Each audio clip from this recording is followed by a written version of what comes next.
السلام علیکم ورحمۃ اللہ وبرکاتہ۔ خوش آمدید ہے آپ تمام لوگوں کو ہمارے چینل اردو اسلامک کورس میں۔ آج ہم سیکھیں گے سورۃ الفاتحہ ترجمہ کے ساتھ۔ اعوذ باللہ من الشیطان الرجیم۔ پناہ مانگتی ہوں میں اللہ تعالیٰ کی شیطان مردود سے بچنے کے لیے۔ بسم اللہ الرحمن الرحیم۔ اللہ کے نام سے شروع کرتی ہوں میں، بہت بڑا مہربان نہایت رحم فرمانے والا ہے۔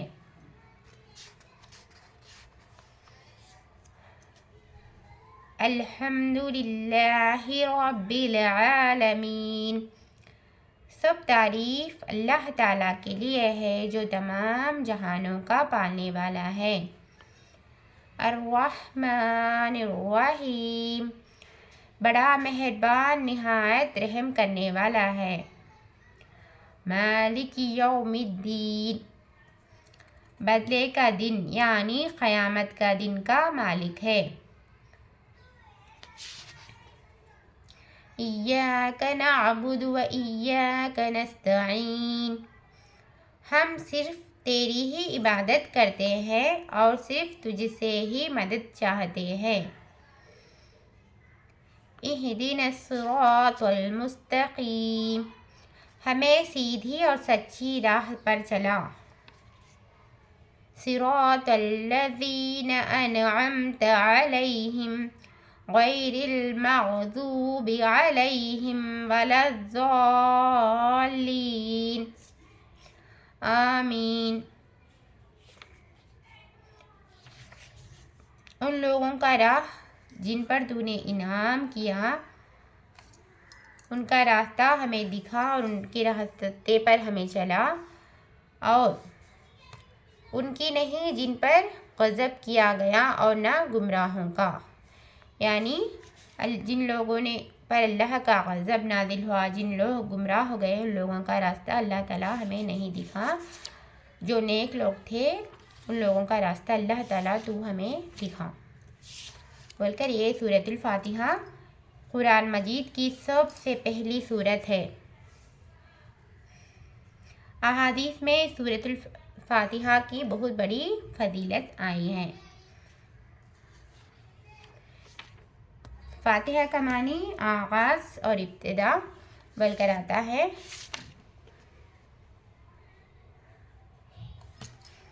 اس میں سورۃ الفاتحہ میں 7 آیات ہیں، اور اس میں اللہ تعالیٰ سے ایک دعا ہے یہ، اور سورۃ الفاتحہ کو ام القرآن بھی کہا جاتا ہے، اور سورۃ الفاتحہ کے پڑھنے سے بہت فضیلتیں حاصل ہوتی ہے۔ سورۃ الفاتحہ میں ہم یہ سیکھے کہ الحمدللہ رب العالمین بولے تو اللہ تعالیٰ تمام جہانوں کا پالنے والا ہے۔ جتنے بھی دنیا میں لوگ ہیں، تمام مخلوق دنیا میں ہیں، ان تمام لوگوں کا پالنے والا صرف اور صرف اللہ تعالیٰ ہے۔ اور اللہ تعالیٰ بہت الرحمن الرحیم بولے تو بہت بڑا مہربان اور نہایت رحم فرمانے والا ہے اللہ تعالیٰ۔ مالک یوم الدین، یعنی اللہ تعالیٰ قیامت کا دن کا بادشاہ ہے، یعنی قیامت کے دن اللہ تعالیٰ فرماتے ہیں کہ آج کس کی بادشاہی ہے، پھر بولتے ہیں آج کسی کی بادشاہت نہیں چلے گی، صرف اور صرف سب لوگ دنیا میں جتنے بھی لوگ ہیں وہ لوگ بے اختیار اور ناکام ہو جائیں گے، صرف اللہ تعالیٰ ہی کی بادشاہت چلیں گی۔ قیامت کا دن کا بادشاہ صرف اور صرف اللہ تعالیٰ ہی بول کر جواب آتا ہے۔ اللہ تعالیٰ کہتے ہیں، یہ ہم اللہ تعالیٰ سے اللہ تعالیٰ اس دعا میں ہمیں سکھاتے ہیں کہ صورت میں تو اللہ تعالیٰ سے ہم اس طریقے سے دعا سکھاتے ہیں کہ ایاک نعبد و ایاک نستعین، اے اللہ ہم صرف تیری ہی عبادت کرتے ہیں اور تجھ سے ہی مدد چاہتے ہیں۔ ہم اللہ سے یہ نہیں کہے کہ اے اللہ ہم تیری عبادت کرتے ہیں بول کر، اگر ہم یہ کہتے کہ تیری عبادت کرتے تو تیری کرتے، کسی اور کی بھی کرتے، کسی اور کی بھی کرتے، اس طریقے کا معنی آتا، لیکن ہم اللہ سے یہ نہیں کہے۔ اللہ تعالیٰ نے ہمیں اس صورت میں اس طریقے سے سکھایا کہ تیری ہی، جب ہی کا لفظ استعمال ہوا تیری ہی بول کر، تو اللہ کے سوا کسی اور کی نہیں بول کر، ہاں اللہ ہم صرف تیری ہی عبادت کرتے ہیں اور تجھ سے ہی مدد چاہتے ہیں، تو اللہ کے سوا کسی اور کی مدد نہیں چاہتے ہم، اور اللہ کے سوا کسی اور کی عبادت نہیں کرتے ہم۔ ہمیں بھی چاہیے کہ ہم اس دعا کے اللہ تعالیٰ نے ہم سورۃ الفاتحہ میں جس طریقے سے ہمیں سکھائے ہیں، اسی طریقے سے ہم اللہ کی ہی عبادت کرنے والے بنیں اور کسی کی بھی عبادت نہیں کرنا چاہیے، ہم کسی سے بھی مدد نہیں مانگنا چاہیے۔ اور دوسرا یہ ہے کہ ظاہری اسباب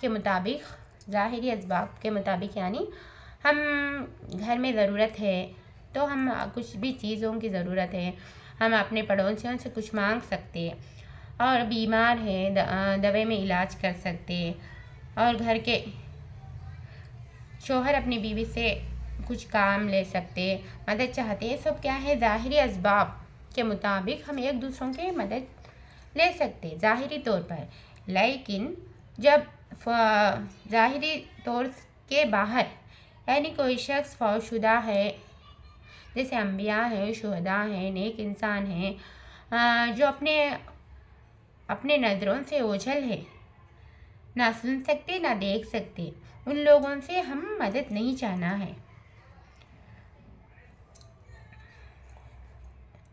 جب ہم اپنے پڑوسیوں سے جب ہم ضرورت ہے تو کسی اور سے مدد چاہنا تو یہ شرک میں نہیں شمار ہوگا، لیکن جب ہم کسی اور سے مدد چاہتے، کسی فوت شدہ شخص سے مدد چاہتے، پکارتے، ان کو مشکل کشا حاجت روا سمجھتے، تو یہ شرک میں شمار ہوتا ہے۔ تو اللہ تعالیٰ اس میں یہ فوق الاسباب، اسباب سے اوجھل لوگوں کی عبادت کرنا، مدد چاہنا، یہ حرام ہے اسلام میں۔ ایاک نعبد و ایاک نستعین، ہم تیری ہی عبادت کرتے ہیں اللہ تعالیٰ اور تجھ سے ہی مدد چاہتے، اس کا معنی یہ ہے۔ اور اہدنا الصراط المستقیم، اے اللہ ہمیں سیدھی راستہ اور سچی راستہ دکھا اور سیدھی راستے پر چلا بول کر، سیدھی راستہ دکھانا بھی ہے اللہ تعالیٰ، اس کا معنی میں یہ آتا ہے سیدھی راستے پر دکھا اور چلا، دونوں معنی آتا ہے۔ سیدھی راستہ دکھانا بھی ہے اللہ تعالیٰ ہمیں، اور سیدھا راستے پر ہم کو چلانا بھی ہے۔ اور ہم یہ کہتے ہیں کہ صراط الذین انعمت علیہم غیر المغضوب علیہم ولا الضالین، آمین۔ ان لوگوں کا راہ پر چلا جن پر تو نے انعام کیا، یعنی کن لوگوں کا راستہ؟ نیک لوگ، شہداء، صحابہ کرام، انبیاء، ان لوگوں کا راستہ اے اللہ تو ہمیں بتا جن پر تو نے انعام کیا، اور غیر المغضوب علیہم ولا الضالین، بولے تو ان لوگوں کا راستہ نہیں بتا ہمیں جن پر آپ غصہ ہوئے، جن پر آپ غضب ہوئے، اور جو وہ لوگ گمراہ ہوئے، ان لوگوں کا راستہ پروردگار ہمیں نہ بتا، اور ہم لوگوں کو گمراہ لوگوں کا راستہ نہ بتا پروردگار بول کر ہم لوگ اللہ سے دعا کرتے ہیں۔ گمراہ لوگ کون؟ وہ گمراہ لوگ بولے تو جو لوگ اللہ کا بیٹا بنا لیے، عیسیٰ علیہ السلام کو اللہ کا بیٹا بنا کر عیسیٰ علیہ السلام کی عبادت کرنے لگے، اور عزیر علیہ السلام کو بھی اللہ کا بیٹا بنا کر ان کی عبادت کرنے لگے، اللہ کے پیغمبروں کو اللہ کا بیٹا قرار کر لیے اور ان کی عبادت کر لیے۔ اللہ تعالیٰ ان گمراہوں کا راستہ ہمیں نہ بتا، اور جو لوگ نیک تھے جن پر آپ کی انعامات نازل ہوئے، اللہ ان کا راستہ ہمیں بتا بول کر ہم اللہ سے اس طریقے سے سورۃ الفاتحہ میں دعا کرتے ہیں، اور آخر میں آمین کہنا بھی بہت ضروری ہے، جس کی وجہ سے ہم جو اللہ تعالیٰ سے دعا کرتے ہیں اس دعا کی قبول ہوتی۔ اللہ تعالیٰ ہم تمام لوگوں کو صرف اور صرف اللہ ہی کی عبادت کرنے کی توفیق دے، گمراہ نہ بنائے اور اسلام پر چلنے کی توفیق دے، قرآن کو سمجھنے کی، قرآن کو پڑھنے کی توفیق دے، ایمان کی حالت میں زندگی دے اور ایمان کی حالات میں موت دے۔ اے اللہ ہم تمام لوگوں کی ہر جائز مقاصد کو پوری فرمائے، آمین۔ اگر آپ لوگ ہمارے چینل اردو اسلامک کورس کو سبسکرائب نہیں کر لیے تو سبسکرائب کر لیجئے، لائک کرنا، شیئر کرنا نہ بھولیے۔ میں دینی ویڈیوز کو لے کر آتی ہوں، انشاءاللہ دعائیں میں مجھے یاد کریے۔ السلام علیکم ورحمۃ اللہ وبرکاتہ۔ اللہ حافظ۔